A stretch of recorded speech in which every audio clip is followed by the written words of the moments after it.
100 வருஷம் கழிச்சு இந்த வீட்ல வந்து வேற யாராவது இருக்க போறாங்க. நான் ஆசைப்பட்டு வாங்குன கார் வந்து ஏதோ ஒரு குப்பையில இருக்க போது. என்ன யாருமே ஞாபகம் வச்சுக்க போறதில்ல. என்னோட என்னோட வம்சாவளியில வந்தவங்க கூட வந்து என்னோட ஃபோட்டோ வச்சிருக்க போறதில்ல. என்ன ஞாபகம் வச்சுக்க போறதில்ல.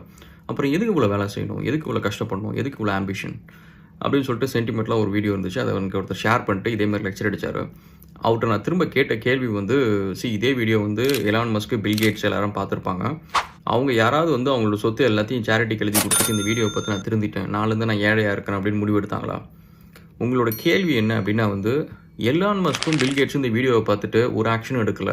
பட் நான் மட்டும் பார்த்துட்டு ஏன் வந்து எனக்கு இது நியாயமா தெரியுது? எனக்கு இது செய்யணும்னு ஏன் தோணுது? ஒரு மிடில் கிளாஸ்ல, வொர்க்கிங் கிளாஸ்ல இருக்கிறவங்களுக்கு இந்த வீடியோவ பார்த்து ஏன் அப்படி தோணுது? அப்படின்றது தான் நீங்க உங்களோட கேள்வியா இருக்கணும். ஏன் அந்த கன்டென்ட் வந்து என்ன அட்ராக்ட் பண்ணுது? நான் ஏழையா இருக்கிறேன். என் பணத்தோட தேவைக்காக 65 வயசு வரைக்கும் நான் ஓடிட்டு இருக்கிறேன். என் பையனும் ஓடப் போறான். அப்படி இருந்து அந்த ஒரு வீடியோ என்னை ஏன் வந்து இன்னும் ஏழையா வச்சிருக்கு? அப்படின்றது தான் உங்க கேள்வியா இருக்கணும்.